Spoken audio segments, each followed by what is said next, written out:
আমাদের নানি দাদি এবং মা খালারা যেভাবে বুটের হালুয়া তৈরি করে থাকে সেই অথেন্টিক রেসিপিটি আজকে আপনাদের সাথে শেয়ার করব। Hello and welcome back to my channel জান্নাত কুকিং টিউব। প্রথমেই যেটা করেছি, আমি এখানে 3 কাপ পরিমাণ বুটের ডাল নিয়ে নিয়েছি। আমি আজকের রেসিপিতে চেষ্টা করব সবকিছু একদম পারফেক্ট মেজারমেন্ট সহ আপনাদেরকে বলে দিতে। তারপর এইখানে পর্যাপ্ত পরিমাণ পানি দিয়ে দিয়েছি। এখন এই ডালগুলো একটি ঢাকনা দিয়ে ঢেকে 4 ঘন্টার মতো রেস্টে রেখে দেব। ফিরে এলাম 4 ঘন্টা পর।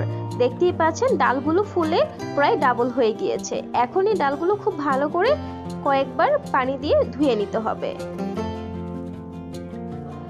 বুটের ডালগুলো খুব ভালো করে পানি দিয়ে পরিষ্কার করে নিয়েছি। এখন একটি পাত্রে নিয়ে নিচ্ছি। বুটের ডালগুলো বড় একটি হাঁড়ির মধ্যে নিয়ে নিয়েছি এবং এইখানে 1.5 কাপ পরিমাণ লিকুইড দুধ অ্যাড করে দিয়েছি। সেই সাথে দিয়ে দিয়েছি আরও 2 কাপ পরিমাণ নর্মাল পানি। আপনারা চাইলে যে কোনো একটি ব্যবহার করতে পারেন, তবে দুধ দেওয়ার ফলে পরবর্তীতে হালুয়া বানিয়ে নেওয়ার পর খুব সুন্দর স্মেল আসবে এবং টেস্ট খুব ভালো হবে। সেই সাথে আরও দিয়ে দিচ্ছি মাঝখান থেকে চিড়ে নেওয়া 2টো তেজপাতা, 2 টুকরো দারচিনি এবং 3টি এলাচ। সামান্য পরিমাণ লবণ অ্যাড করে দিয়েছি। এখন ঢাকনা দিয়ে ঢেকে চুলার আঁচ মিডিয়ামে রেখে অপেক্ষা করব ফুটে ওঠা পর্যন্ত। দেখতেই পাচ্ছেন সবকিছু খুব সুন্দর করে ফুটে উঠেছে। এখন ঢাকনা দিয়ে ঢেকে একেবারে লো আঁচে অপেক্ষা করব ডালগুলো খুব ভালোভাবে সেদ্ধ হওয়া পর্যন্ত। এরই মাঝে ডালগুলো পুরোপুরি সেদ্ধ হয়ে গিয়েছে এবং ডালের অবশিষ্ট পানিগুলো শুকিয়ে গিয়েছে। আমি এখানে চেষ্টা করেছি ডালের সাথে কিছুটা পানি অবশিষ্ট রাখতে, এতে করে পরবর্তীতে ব্লেন্ডার করে নিতে সহজ হবে, যেমনটা আপনারা ভিডিওতে দেখতে পাচ্ছেন। এই পর্যায়ে ডালগুলো খুব ভালোভাবে ঠান্ডা করে নিয়েছি। এখন ব্লেন্ডারের একটি বড় জারের মধ্যে নিয়ে নেব। আপনারা চাইলে এই কাজটি শিলপাটাতেও করতে পারেন। চেষ্টা করবেন বুটের ডালগুলো খুব ভালোভাবে মিহি পেস্ট করে নেয়ার। বুটের ডাল ব্লেন্ডারে ব্লেন্ড করে নেওয়ার সময় একটু সাবধানতা অবলম্বন করতে হবে। চেষ্টা করবেন বেশ কয়েকবার পালস দিয়ে ধাপে ধাপে কাজটি সম্পন্ন করে নেয়ার।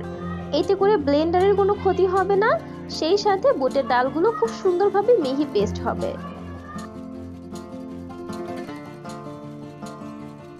বুটের ডালগুলো ব্লেন্ড করে নেওয়া হয়ে গিয়েছে। এখন চুলায় একটি বড় কড়াই বসিয়ে দিয়েছি। আমি এখানে একটি দস্তার কড়াই নিয়েছি। আপনারা যে কোনো হাঁড়িতে চাইলেই খুব সহজে করে নিতে পারেন এই কাজটি। তারপর এখানে 1/3 কাপ পরিমাণ ঘি দিয়ে দিয়েছি। আর এই তো দেখতেই পাচ্ছেন বুটের ডালের মিশ্রণ কতটা পারফেক্ট হয়েছে। এখন ঘিয়ের মধ্যে বুটের ডালের মিশ্রণ অ্যাড করে দিচ্ছি।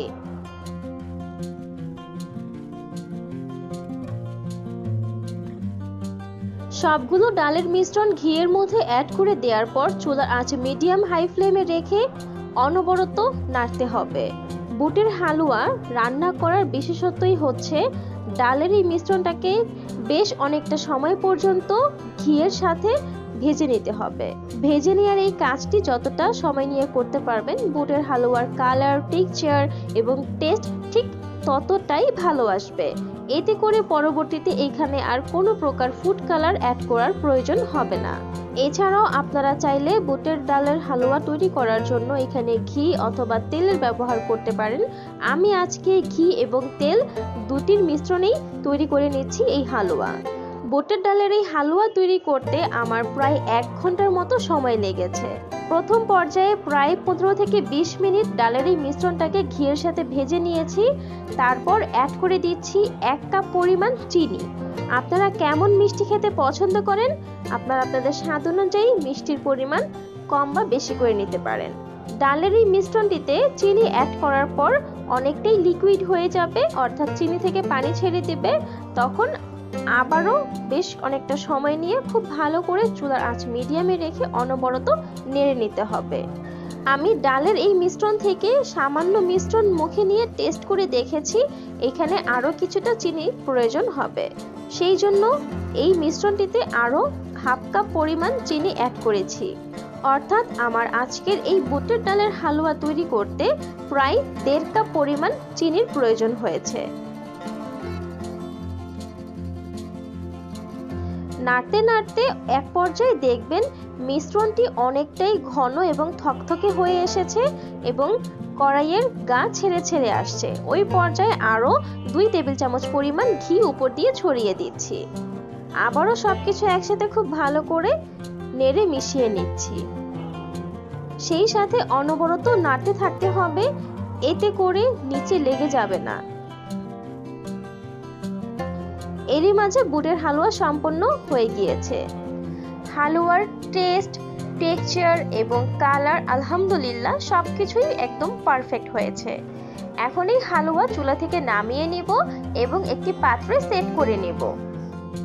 আমি এখানে বড় একটি সেনি নিয়ে নিয়েছি এবং এর মধ্যে 1 টেবিল চামচ পরিমাণ ঘি অ্যাড করে দিয়েছি। এখন হাতের সাহায্যে ঘি সেনির মধ্যে খুব ভালোভাবে মেখে নেব। আপনারা এই কাজটি যে কোনো সার্ভিং ডিশেও করতে পারেন, তবে আমি আমার সুবিধার্থে সেনির মধ্যেই আজকে হালুয়ার এই মিশ্রণটি ঢেলে সেট করে নিচ্ছি।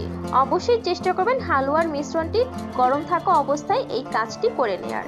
দেখার সৌন্দর্য এবং এক্সট্রা স্বাদের জন্য অ্যাড করে দিয়েছি কিছু পরিমাণ কাজু বাদাম এবং হালুয়ার এই মিশ্রণটি এইভাবেই বাইরে রেখে ঠান্ডা করে নিয়ে নরমাল ফ্রিজে 1 ঘন্টার জন্য রেখে দেব। তারপর ফ্রিজ থেকে বের করে আপনারা আপনাদের পছন্দ মতো যে কোনো শেপ দিয়ে নিতে পারেন। আশা করছি আমার আজকের এই ভিডিওটি আপনাদের কাছে ভালো লেগেছে।